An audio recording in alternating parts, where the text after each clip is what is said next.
Hello everyone, welcome back another video. तो इस video में हम सीक्वेंस स्टार्ट करने वाले हैं। ठीक, सीक्वेंस के बारे में बात करने वाले हैं। तो देखो, इस वीडियो में मैं सीक्वेंस और सीक्वेंस के जितने भी टाइप्स होते हैं वो डिस्कस करने वाला हूँ। तो हम देखो दो वीडियो में जितने भी सीक्वेंस टाइप हैं, convergence sequence, limit point of view sequence, सारी चीज़ें दो वीडियो में कवर कर लेंगे। उसके बाद फिर जितने भी इसमें थ्योरम है उन पर चलेंगे। ठीक, तो पहले जो बेसिक चीज़ें हैं वो जो भी बेसिक है वो समझ लेते हैं, क्योंकि थ्योरम करने के लिए, थ्योरम समझने के लिए आपको बेसिक आना ज़रूरी है। ठीक, तो सबसे पहले देखो, आपको जो रिमार्क अगर मैं देना चाहूँ तो देखो, सबसे पहला रिमार्क है डेफिनेशन को। देखो मैं क्लियर कर दूंगा आपको, पर लेकिन आपको दो थोड़ा जो डेफिनेशन है वो आपके माइंड में अच्छे से क्लियर रहनी चाहिए, यानी आपको वो अच्छे से याद होनी चाहिए डेफिनेशन सीधी। ठीक, जो डेफिनेशन मैं बताऊँगा वो आप क्लियर रखे हैं माइंड में, तो क्या होता है थ्योरम में यूज करोगे आप तो कोई दिक्कत नहीं रहेगी आपको। ठीक, तो सबसे पहले बात करते हैं कि सीक्वेंस क्या है। तो देखो, सीक्वेंस कुछ नहीं, सीक्वेंस इज एक मैप विच डिफाइंड नेचुरल नंबर से रियल नंबर में क्या होता है, डिफाइन होता है। यहाँ सीक्वेंस ये होता है, मान लो कोई फॉर्मूला है, ठीक है, अगर उस फॉर्मूले पर कोई अगर आप वैल्यू अप्लाई करते हो तो वहाँ से आपको कोई वैल्यू ही मिलती है। ये कहना चाह रहा है कि जब हम किसी डोमेन में, जैसे मान लो कोई भी मेरे पास फंक्शन है, ठीक है, मान लो कोई फंक्शन हुआ, जैसे मैं ले लूँ n² + 1 ले लिया मैंने कोई फंक्शन, ठीक है। तो अगर मान लो इसमें मैं देखो, जो इसकी जो डोमेन होती है वो आपकी नेचुरल नंबर होती है। तो जो वैल्यू आपको दोगे, देखो जैसे मान लो ये है आपका, जैसे मान लो इसका ये डोमेन है, ये आपका को डोमेन है।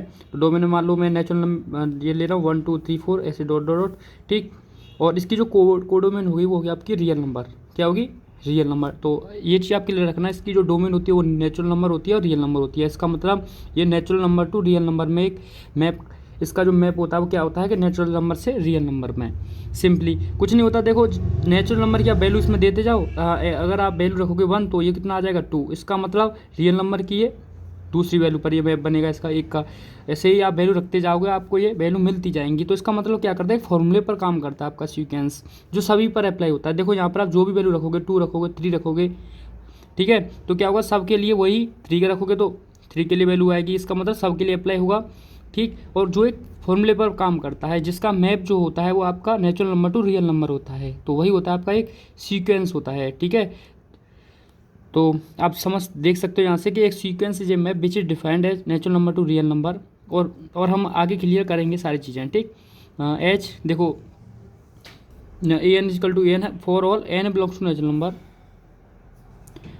जो आपका जो n रहेगा वो नेचुरल नंबर से रहेगा। ठीक है, इट इज़ डिनोटेड बाई, इसको देखो इस तरीके से दिखा देते हैं आपका, इस तरीके से दिखा सकते हो, इस तरीके से दिखा सकते हो, इस तरीके से दिखा सकते हो। तो इसका मतलब ये क्या है, ये 1 to इनफाइनाइट है। ठीक है, तो नेचुरल नंबर है तो इसका मतलब 1 से स्टार्ट होगा, ये आप समझ सकते हैं। अब देखो इसके एग्जांपल से आपको चीज़ें क्लियर करता हूँ मैं, किस क्या क्या है सब। देखो जैसे मान लो कोई ये सीक्वेंस का एग्जांपल ले लिया 1/n, ठीक है, तो इसका क्या होगा, देखो वैल्यू आएंगी आपकी, जैसे आप n=1 रखोगे 1 आ गया, ठीक है, n=2 रखोगे 1/2 आएगा, n=3 रखोगे 1/3 आ जाएगा, इस तरीके से चलता जाएगा ये। ठीक है, और देखो जब आप n= इनफाइनाइट रखोगे तो 0 आ जाएगा। ठीक है, तो ये इस तरीके से आपका ये सीक्वेंस है।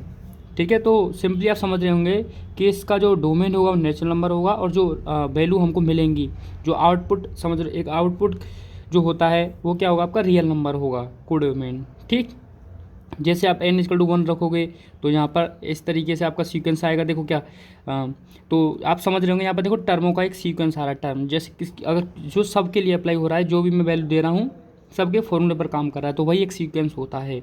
जैसे n=1 रखोगे तो 1/2 आ जाएगा, 3 रखोगे सॉरी हाँ 2 रखोगे तो 1/3 आ जाएगा, इस तरीके से चलता आएगा आपका ये।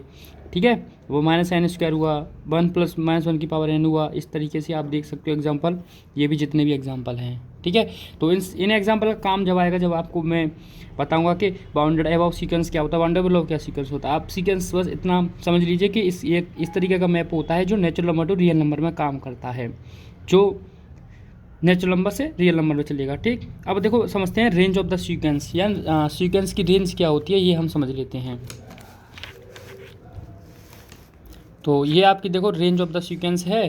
तो जैसे मान लो an कोई इस तरीके से, अब कोई बताता है सीक्वेंस को हम दिखाते हैं। मान लो मेरे पास कोई सीक्वेंस है, बी ए गिवन सीक्वेंस। ठीक, अब देखो ध्यान से, तो रेंज ऑफ द सीक्वेंस को क्या करते हैं हम, देखो then the range of the given sequence is denoted by RAN and defined as अब देखो सिंपली समझो, आप जो भी लिखा है पहले आप वो पढ़ लो। Collection of all real distinct term of the term of sequence. अब ध्यान से देखो, जैसे आप, मैं अभी एग्जांपल दे रहा था आपको, जैसे कोई सीक्वेंस मैंने लिया, ये आपका ए एन इजकल टू ले लिया, 1/n ले लिया सीक्वेंस मैंने, ठीक है। तो मैं क्या कर रहा हूँ, इसमें वैल्यू अप्लाई कर रहा हूँ, तो इसका मतलब मेरे पास वैल्यू मुझको मिल रही हैं, ठीक है। अब ये कहना चाह रहा है कि जो वैल्यू आप सीक्वेंस में अप्लाई कर रहे हो, मान लो जो वैल्यू आपको मिल रही हैं वो सारी वैल्यू, ठीक है, तो वो कह रही कैसी हो, यानी सीक्वेंस के जो टर्म हैं ये टर्म जो हैं ये डिस्टिंक्ट होने चाहिए। यानी आप जो ये जो इसके अंदर जो वैल्यू मिल रही है पूरे सीक्वेंस पर टर्म की, जो सारे जो टर्म आ रहे हैं, ठीक है, सीक्वेंस में, वो सारे डिस्टिंक्ट होंगे, ठीक है। तो कलेक्शन ऑल ये डिस्टिंक्ट टर्म ऑफ सीक्वेंस को हम रेंज कहते हैं कि ये इसकी रेंज है। जैसे आपको भी क्लियर करता हूँ, जैसे ए एन इजकल टू 1 अपन एग्जाम्पल लिया था हमने, ठीक है। तो जैसे अगर आप इसमें वैल्यू अप्लाई करोगे, तो मैं एक अलग से पेज ले लेता हूँ। जैसे देखो ये ए एन इजकल टू आपने ले लिया, n is greater than equal to 1, तो एन इजकल टू 1 पुट कर, एन 1 रखोगे आप तो 1 आएगा, एन 2 रखोगे, सॉरी मैंने सीक्वेंस तो लिया ही नहीं, ए एन इजकल टू क्या हो जाएगा 1/n, ठीक है। तो जब देखो आप एन इजकल टू 1 रखोगे 1, 2 रखोगे, एन के ऊपर 2 रखोगे तो 1/2, फिर 3 रखोगे 1/3, इस तरीके से ही आता जाएगा, ठीक है। और देखो जब अगर आप इन्फाइनाइट पर जाओगे अप टू इन्फाइनाइट, तो एन इजकल टू 1/इन्फाइनाइट क्या होता है, 0 हो जाता है।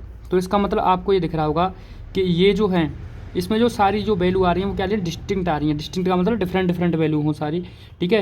यानी अब देखो वैल्यू ऐसा भी होगा कि मान लो सेम भी आएंगी किसी सीक्वेंस में, मान लो रिपीट हो जाए वैल्यू -1 1 -1, इस तरीके से आपको अभी एग्जाम्पल दूंगा। तो उसमें क्या करते हैं, उस केस में हम क्या करेंगे, सिर्फ ओनली डिस्टिंक्ट वैल्यूओं को लेंगे। बस इतना याद रखो कि collection of all real distinct term of sequence के जितने भी टर्म हैं, डिस्टिंक्ट टर्म का जो कलेक्शन ही आप करोगे उसी को बोलते हैं। यानी आप कह सकते हो कि जो सेट जो आप बना रहे हो वो सेट क्या होना चाहिए, ऑल डिस्टिंक्ट टर्म होना चाहिए सीक्वेंस के सभी, ठीक। तो वही होता है अनडिफाइंड एज ये सिंपली। तो आप अगर देखो अब अगर आपको देखो find the range of the sequence, इसके लिए रेंज तो मैंने बता दी। सेकंड एग्जांपल आपका देखो है ये 1/n+1 है, तो इसका सीक्वेंस आप रखोगे रेंज तो क्या हो जाएगा, रखते जाओ, n इक्वल टू 1 रखोगे यहाँ पर, तो ये 1/2, 2 रखोगे 1/3, 4 रखोगे 1/3 रखोगे 1/4, 5 आ जाएगा, ऐसे ही चलता जाएगा ये, ठीक है, इस तरीके से। तो ये क्या हमारा ये क्या है, रेंज है इसकी, इस सीक्वेंस की रेंज है ये, ठीक। अब एग्जांपल लेता हूँ मैं, जो एग्जांपल रिपीट करे, तो ये भी देख लेते हैं। तीसरा ये आपका क्या है, -n², इसमें निकालो रेंज क्या क्या आएगी, रेंज 1 रखोगे आप। देखो ये -n² यहाँ पर है, ठीक है, -n का ये इसका स्क्वायर नहीं है, ये -n इसका स्क्वायर है। इसका मतलब आप समझ लेंगे कि n रखो, n की वैल्यू जो आप 1 रखोगे तो 1 का स्क्वायर 1 -1 हो जाएगा, 2 रखो 2 का स्क्वायर 4 -4 हो जाएगा।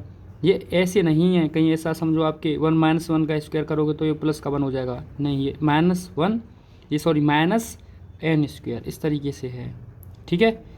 तो -4 हो जाएगा, -3 रखोगे -9 हो जाएगा। तो ये इसका क्या है आपका, ये आपका वो है, आपकी रेंज है। इस सीक्वेंस की रेंज क्या है, -1 -4 -9, ऐसे ये चलती जाएगी, ठीक। इसका देख लो 1 + -1 की पावर n हुई, तो आप जब रखोगे क्या 1 रखोगे तो -1 की पावर 1 आ जाएगा, ठीक है, -1 आएगा और -1 + 1 0 हो जाएगा। फिर 2 रखोगे +1 आ जाएगा तो 2 हो जाएगा, तो 0 2 इस तरीके से चलती जाएगी, ठीक है। अब देखो ये एग्जांपल अच्छा है समझाने के लिए आपको। तो फॉर एग्जांपल आप n is greater than equal to 1, ये क्या आपका सीक्वेंस है -1 की पावर n, रखो आप वैल्यू, इसमें देखो आप वैल्यू रखोगे 1 तो -1 की पावर 1 -1 हो जाएगा, 2 रखोगे 1 आएगा। फिर इसमें देखो वैल्यू रखोगे आप, फिर क्या आएगी वैल्यू, फिर इसमें 3 रखोगे -1 आएगा, फिर रखोगे 1 आएगा। तो इस तरीके से चलती जाएगी, -1 1 आप देख लो, ठीक है। तो -1 1 -1 1 यही वैल्यू आएगी, तो इसका मतलब ये इसकी रेंज नहीं है। रेंज क्या होगी, डिस्टिंक्ट वैल्यू, सिर्फ ओनली आप -1 और 1 लोगे, तो बस ये इसका क्या है, रेंज है, ठीक है। सीक्वेंस का रेंज क्या है, -1 और 1 है सिर्फ ओनली। तो बस यही है कि जो जितनी वैल्यू अटेन करे वो, जितनी वैल्यू अटेन करेगा वो सारी वैल्यू क्या होनी चाहिए, डिस्टिंक्ट होनी चाहिए, ठीक है। जो भी आप सेट का कलेक्शन कर रहे हो उसमें जो सारी वैल्यू होनी चाहिए वो क्या होनी चाहिए, डिस्टिंक्ट रियल वैल्यूज होनी चाहिए। और रियल तो वैसे भी होंगी कि आप रियल नंबर ले रहे हो, ठीक है। तो ये हो गया आपका। अब देखो ये अगर इस एग्जाम्पल को आप समझोगे, यानी an = n > 1, ठीक है। तो इसमें क्या है, देखो n जब ऑड होगा, मैं आपको करके बता देता हूँ अगर कोई एग्जांपल, ठीक, डाउट नहीं करना चाहिए आपको। तो ये क्या है आपका, देखो ये n आएगा, क्या है n -n, जब एन क्या हो, ऑड हो, और एन क्या हो, जब इवन हो। इसका मतलब जब आप ये वैल्यू लोगे 2 4 ना से 8 10 इस तरीके से, इसको लोगे 1 3 5 7, तो इसका मतलब जब ऑड वैल्यू लोगे तो उसका मान 1 वो आएगा, एन आएगा। और ये लोगे इवन नंबर लोगे आप तो ये आएगा -n। इसका मतलब रख दो आप, -n रखोगे तो -2 आएगा, इसमें 1 आएगा, 3 आएगा, 5 आएगा, 7 आएगा, तो इसके लिए तो ये वैल्यू आएंगी, ठीक है। और इसके लिए -2 -4 -6 -8, ठीक है। तो इसमें ये रेंज हो जाएगी आपकी। आप देख सकते हो इस रेंज -2 -4 -6 -8 -8 ऐसे चलता जाएगा। ये 1 3 5 से आज चल रहा है, तो आप ऐसे इसको देख सकते हो -1 -4 -6 इस तरीके से जाएगा। ये इधर आपका 1 3 5 7 इस तरीके से, तो ये इसकी क्या हो जाएगी, रेंज हो जाएगी। नहीं दिखा रहा आपको, ये इसकी क्या हो जाएगी, रेंज। ठीक, तो आई होप आपको पता क्लियर हो गई होगी कि रेंज क्या होती है सीक्वेंस की। ठीक है, तो सिंपल है रेंज, कोई ज़्यादा बड़ा वो नहीं है आपका, ठीक कॉन्सेप्ट। तो अब देखो एक चीज़ देखो, वही सेम चीज़ कि range set of any sequence may be finite और इनफाइनाइट सेट। नोट आप लिख सकते हो ये दोनों आप नोट देख लो ध्यान से कि जो भी हमारा, एक मिनट, ठीक। तो देखो range set of any sequence may be finite, देखो आपको भी दिख रहा है कि फाइनाइट भी हो सकती है, इनफाइनाइट हो सकती है। इसका मतलब वो काउंटेबल है। तो आपकी जो रेंज सीक्वेंस की जो रेंज होगी वो क्या होगी, काउंटेबल होगी, या इनफाइनाइट होगी या इनफाइनाइट होगी, ठीक है। और देखो range set of any sequence will be subset of set of real number. तो ये तो सिंपली हम बात ही कर सकते हैं सेट ऑफ रियल नंबर, क्यों होगी, क्योंकि जो हमारा सीक्वेंस है वो नेचुरल नंबर से रियल नंबर में काम करता है, यानी कोडोमेन जो होती है वो रियल नंबर होती है, कि जो वैल्यू जो हमको मिल रही है वो क्या होंगी, सब रियल नंबर होंगी। इसका मतलब जो उसका जो सेट बनेगा तो वो रियल नंबर ही बनेगा। आप ये आप समझ सकते हैं, क्योंकि जो वैल्यू मैं दे रहा हूँ इसको, जैसे कोई फंक्शन, जैसे कोई सीक्वेंस ले लिया मैंने 1/n, तो इसमें जो वैल्यू तो मैं नेचुरल नंबर रखूँगा, क्योंकि कोड डोमेन हमारा नेचुरल नंबर है, पर लेकिन जो वैल्यू मिलेंगी वो रियल मिलेंगी, वो रियल नंबर में काम करता है ये। तो इसका मतलब जो ये सेट बन के आएगा तो वो सब आप समझ सकते हैं कि जब वैल्यू ये इसकी रियल नंबर देगा तो ये वैल्यू सब रियल नंबर ही होंगी। तो इसका मतलब ये जो सेट बनेगा वो रियल नंबर ही बनेगा। इसका मतलब जो रेंज सेट होता है वो आपका क्या होगा, सेट ऑफ रियल नंबर होता है, ठीक। अब बात करते हैं, देखो बाउंडेड एंड अनबाउंडेड सीक्वेंस, ठीक। बाउंडेड एंड अनबाउंडेड सीक्वेंस, एक मिनट, पहले ये समझते हैं बाउंडेड अबव सीक्वेंस क्या होता है, बाउंडेड बिलो सीक्वेंस क्या होता है, फिर उसके बाद चलेंगे हम उस पर, ठीक है। तो पहले बाउंडेड अबव, बाउंडेड बिलो, फिर उसके बाद हम बाउंडेड सीक्वेंस को सीखेंगे, ठीक। तो देखो अब ध्यान से, बाउंडेड अबव सीक्वेंस क्या होता है। देखो पहले आप इसको समझ लीजिए कि a sequence is said to be bounded above sequence if there exist. ये किसका देयर एग्जिस्ट है ना, आपने सीखा होगा रियल में स्टार्टिंग में ही, देयर एग्जिस्ट देयर, इसका मतलब कि ये वैल्यू एग्जिस्ट कर रही है चीज़। अगर मान लो ये लिख देता मैं ऐसे, तो इसका मतलब जो हमारा ये एम है ये एग्जिस्ट नहीं कर रहा है रियल नंबर में, इसका मतलब। तो इसका मतलब एम जो है रियल नंबर में एग्जिस्ट कर रहा है। रियल नंबर क्यों कह रहा हूँ, क्योंकि इस कोड में आपको पता है सीक्वेंस का रियल नंबर होता है, ठीक।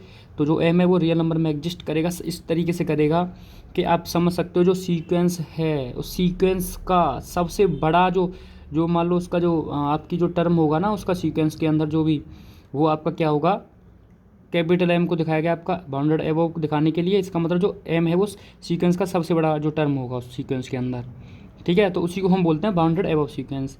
जैसे एग्जांपल से आपको क्लियर होता है सारी चीज़ें। देखो कि जैसे ए एन ये है आपका -n, ठीक है, -n। तो इसमें देखो जब आप वैल्यू रखोगे तो इसको तो पहले मैं बाद में लेता हूँ एग्जांपल, पहले इसी को लेते हैं। हाँ, ए एन इजकल टू 1/n। तो इसमें आप जब आप वैल्यू रखोगे तो n की वैल्यू 1 रखोगे तो क्या आती, 1 1/2 1/3, फिर इनफाइनाइट रखोगे तो 1/इनफाइनाइट 0 होता है, तो इसका मतलब ये 0 आ जाएगा, ठीक। अब इसमें देखो सबसे, अब देखो अगर आपको सिंपली मैं अगर आपको बता दूं, जैसे अगर आपको बाउंडेड एबव देखना है कि बाउंडेड एबव क्या है इस टर्म इस हमारे सीक्वेंस में, तो सिंपली आपको क्या करनी है कि रियल नंबर ड्रॉ कर लेनी है, ठीक है। और रियल नंबर पर आप ड्रॉ करके देख सकते हो इस रियल नंबर में सबसे बड़ा टर्म कौन सा है, तो वही क्या होगा आपका बाउंडेड एबव सीक्वेंस होगा, ठीक है। वही टर्म आपका क्या होगा, बाउंडेड एबव होगा। तो जैसे अगर मान लो इसको आप दिखाओगे सीक्वेंस को रियल नंबर, तो ये होगा 1 1/2, ये 1/2, ये हो जाएगा 1/3, ठीक है। सो ये हो जाएगा, ये चलता जाएगा इस तरीके से, यानी इसका मतलब यहाँ 0 आ जाएगा, इसी को मान लेते हैं इस तरीके से, ठीक। तो अब इसमें देखो इस आपको दिख रहा होगा रियल नंबर पर जो सबसे बड़ा जो टर्म है वो कौन क्या है, वन ही है। देखो वन से सारी वैल्यू छोटी हैं, इसका मतलब जो वन है ये बाउंडेड एबव है। ठीक है, ये जो है वन क्या है, इसका बाउंडेड एबव है। ठीक, अब ये हम बात करेंगे अभी जो ये, बस ये समझ लीजिए कि ये बाउंडेड एबव सीक्वेंस है ये।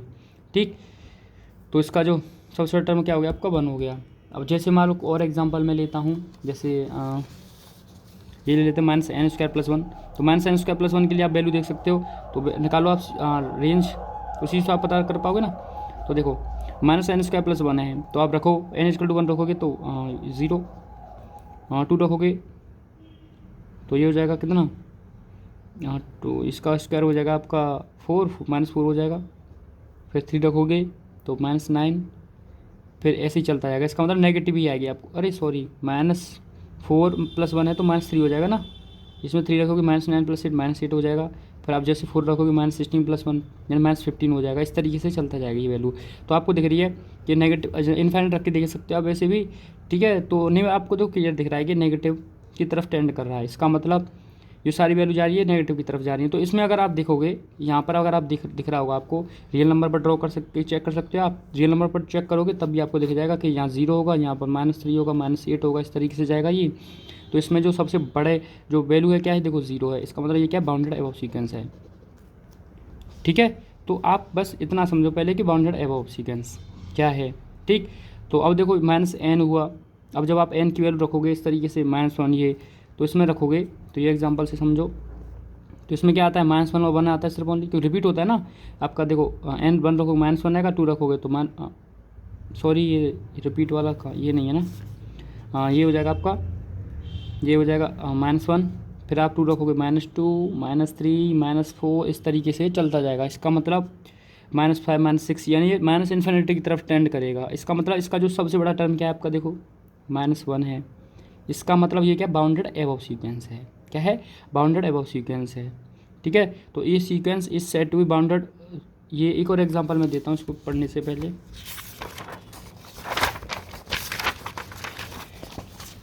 जैसे मान लो कोई सीक्वेंस जो मैंने अभी पहले हमने डिस्कस किया था, -1 की पावर n हो, तो इसमें क्या आता है आपका वैल्यू आती है -1 और 1। ठीक है, तो -1 और 1 में आप देख पा रहे होंगे कि इसमें जो आपकी जो वैल्यू है, एक -1 है, एक 1 है। रियल नंबर पर आप दिखाओगे तो इसका मतलब ये क्या आपका कैपिटल M है। क्या है, कैपिटल M। कैपिटल M का मतलब बाउंडेड एबव, ये क्या आपका bounded above sequence, capital M। ठीक, ये हो गया इतना। तो आप समझ गए होंगे कि कुछ भी हो आप कैसे पता कर सकते हैं कि बाउंडेड एबव सीक्वेंस या बाउंडेड बिलो। वो अब बाउंडेड बिलो की बात करते हैं। ठीक है, तो आई होप आपको सारी चीज़ क्लियर हो गई होंगी। अब देखो एक और एग्जांपल मैं लेता हूँ आपका, एक और एग्जांपल और इसमें लेते हैं। जैसे an सीक्वेंस हो गया आपका, जैसे नेचुरल नंबर ले लूँ मैं, n ले लूँ, तो 1 रखोगे, 2 रखोगे, 3 रखोगे, 4 डॉट इन्फिनिट आएगा, इन्फिनिट आएगा ना। अब देखो इसमें आपको दिख रहा होगा कि इसमें सारी वैल्यू जो सबसे छोटा है तो वो तो 1 है, पर लेकिन जो सबसे बड़ा है वो आपको नहीं पता है कौन है। तो इसका मतलब इसमें क्या आपका बाउंडेड एबव नहीं है। समझ के, बाउंडेड एबव नहीं होने का केस क्या होगा कि आप इसमें नहीं बता सकते हो कि इसमें सबसे बड़ा टर्म है कौन सा। इसका मतलब इसमें ये बाउंडेड एबव नहीं है। ठीक है, तो it is not bounded above sequence. Example आप याद भी रख सकते हो कि n सिंपली आप अगर कोई पूछे कि बाउंडेड एबव सीक्वेंस नहीं हो, इसका एग्जांपल बताओ, तो आप बता सकते हो कि सीक्वेंस को आप n ले लो, उस केस में वो बाउंडेड एबव सीक्वेंस नहीं होगा। ठीक है, तो ये आपका हो गया क्लियर। तो आई होप आपको क्लियर होगा। बाउंडेड बिलो सीक्वेंस में क्या होता है कि a sequence is said to be bounded below if there exist, जो अब देखो ये इसको मैंने कैपिटल M से दिखाया था बाउंडेड एबव के लिए, बाउंडेड बिलो के लिए स्मॉल m में दिखा रहा हूँ।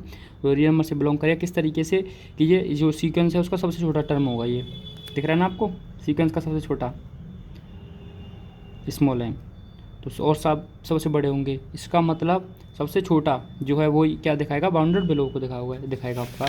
तो आप समझो एग्जांपल आपका। ठीक, और नहीं तो देखो हम इन सब एग्जांपल से भी समझ सकते हैं। पहला एग्जांपल लिया था मैंने, देखो सीक्वेंस का क्या लिया था, 1/n n > 1। अब इस सीक्वेंस में आप देखो क्या आ रहा है, 1 1/2 1/3, ये तो बाउंडेड कैपिटल M था आपका, बाउंडेड एबव। अब देखो इसमें सबसे छोटी वैल्यू क्या आएगी, 0। इसका मतलब इसको क्या कहूँगा मैं, स्मॉल m। तो ये क्या हो जाएगा आपका, बाउंडेड बिलो हो जाएगा। ठीक है, ये बाउंडेड एबव, ये बाउंडेड बिलो। ठीक, अब जैसे अगर मान लो एग्जांपल हम ले लें अब,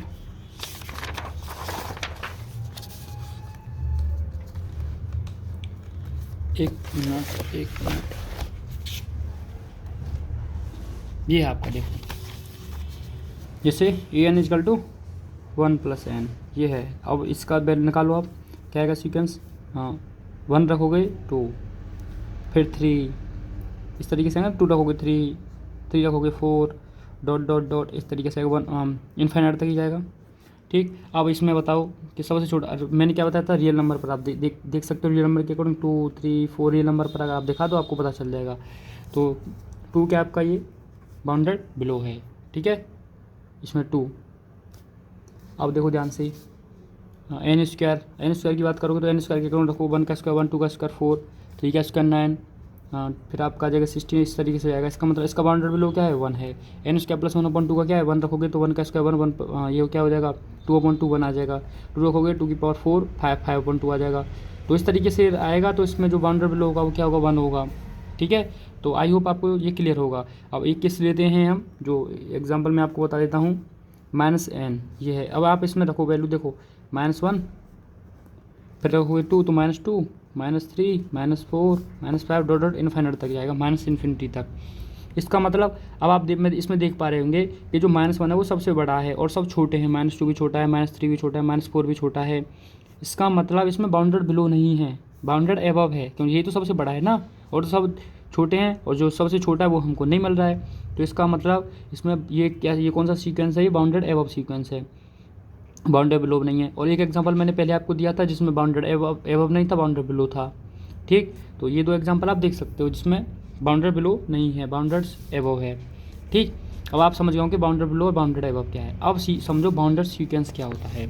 तो देखो, a sequence a n is said to be bounded sequence if it is bounded and above as well as bounded below. यानी ये कहना चाह रहा है कि एक सीक्वेंस को आप बाउंडेड सीक्वेंस तभी कहोगे वो बाउंडेड एबव भी हो, बाउंडेड बिलो भी हो, यानी दोनों हो वो सीक्वेंस। जैसे ए एन को हम बाउंडेड सीक्वेंस बोलेंगे इफ़ इट टू अब देखो ये इसकी डेफिनेशन है, ये आप समझ लीजिए, ये यहाँ बहुत ज़्यादा यूज होगी, इतना आपको पता होना चाहिए माइंड में एकदम अच्छे से, जो यूज करेंगे हम थ्योरम में लिखने के लिए वो। अब समझने के लिए क्या है, बाउंडेड सीक्वेंस क्या हो, bounded below, bounded above. Bounded below क्या होता है, मैंने आपको बता दिया है कि कोई भी सीक्वेंस है आप रियल नंबर पर चेक करो और उसमें सबसे छोटी वैल्यू हो, जो छोटा जो टर्म है उसको हम बाउंडेड बिलो बोलेंगे, और उसका जो सबसे बड़ा टर्म है वो आपका उस रियल लाइन पर जब आप देख रहे हो वो क्या है, बाउंडेड एबव होगा। और बाउंडेड होने के लिए दोनों होना जरूरी है, एबव और बिलो, यानी एक ऐसा सीक्वेंस आपको लेना पड़ेगा जो बाउंडेड एबव बाउंडेड बिलो हो, उसी को हम बाउंडेड सीक्वेंस बोलेंगे। क्योंकि कुछ एग्जांपल मैंने आपको बताया भी था कि वो बाउंडेड एबव था, उस बाउंडेड बिलो नहीं था, वो बाउंडेड बिलो था तो बाउंडेड एबव नहीं था। एक ऐसा भी केस मैंने आपको भी दिखाया था। ठीक है, तो दोनों होगा वो, उसी को हम बाउंडेड सीक्वेंस बोलेंगे। यानी एक ही सीक्वेंस के अंदर दोनों चीज़ें हों, उसमें बाउंडेड बिलो भी हो, बाउंडेड एबव भी हो। इसका मतलब आप समझ सकते हो कि वो इन्फिनिटी की तरफ टेंड नहीं करना चाहिए। सिंपली अगर इन्फिनिटी की तरफ टेंड कर जाएगा तो आपको पता ही नहीं चलेगा कि इसकी, अगर मान लो माइनस इन्फिनिटी की तरफ टेंड किया तो इसकी जो सबसे मान लो बाउंडेड बिलो क्या है, और अगर प्लस इन्फिनिटी की तरफ टेंड करेगा तो आपको नहीं पता चल पाएगा कि इसका जो बाउंडेड एबव क्या है। ठीक, तो सिंपली आप ऐसे समझ सकते हो।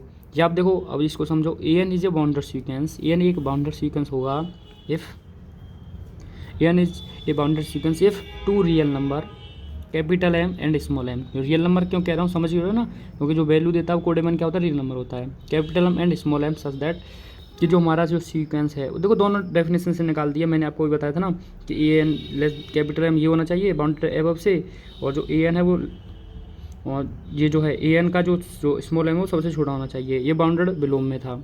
एम जो स्मॉल एम है वो सबसे छोटा होना चाहिए सीक्वेंस में, ठीक है, और कैपिटल एम सबसे बड़ा होना चाहिए सीक्वेंस में। और दोनों को कॉम्बिनेशन करोगे, आपको पता है स्मॉल एम सबसे छोटा है, कैपिटल एम सबसे बड़ा है, ये बीच में है, तो small M less than equal to A N. ठीक है, ये लेस देन इक्वल टू होगा कैपिटल एम से, तो small M less than equal to capital वो सॉरी ए एन और less than equal to capital M. तो इस तरीके से हम दिखा सकते हैं। तो ये कोई ज़्यादा टफ वो भी नहीं है, डेफिनेशन आपको क्लियर है कि a n is a bounded sequence if 2 real number capital M small M such that small M less than equal to A n less than equal to capital M for all n belongs to natural number. ठीक है, तो ये चीज़ हमें language use करनी होती है theorem में, ठीक है, ये चीज़ अगर आप याद रखोगे तो वहाँ अप्लाई कर दो तो ये रिजल्ट मेन रहता है ऑब्वियस पर, लेकिन थ्योरम है तो थोड़ा लैंग्वेज यूज करना पड़ेगा ना आपको। ठीक, ये और जो आपका एन होगा ये नेचुरल नंबर से आता है, ये तो आपको पता ही है। ठीक, अब इसके एग्जांपल क्या क्या हैं, अब इसके एग्जांपल आप समझो कि जैसे -1 की पावर n था आपका, ठीक है, तो an जो है वो -1 की पावर n है मान लो, तो इसमें क्या आता है आपका -1 रिपीट होता है तो -1 ही आता है ना ये, क्योंकि रेंज सेट हम क्या करते हैं, कलेक्शन ऑफ और real distinct term of A sequence. ठीक, तो इसका मतलब इसमें आपका देखो -1 है और 1 है, रियल नंबर पर आप जब देखोगे तो इसका मतलब ये बाउंडेड अबव है, ये बाउंडेड बिलो है, तो स्मॉल m क्या है -1, कैपिटल M क्या है 1 है, तो इसका मतलब आपको दिख रहा होगा कि इसमें दोनों हैं, इस सीक्वेंस में ये दोनों वैल्यू रखता है, बाउंडेड अबव बाउंडेड बिलो, इसका मतलब ये आपका सीक्वेंस कैसा है, बाउंडेड सीक्वेंस है। और भी एग्जांपल हैं, देखो 1/n देख सकते हो आप, तो इसकी जो सबसे छोटी वैल्यू होगी वो सबसे बड़ी वैल्यू होती है 1, एग्जाम्पल दे चुका हूँ, और 0 पर।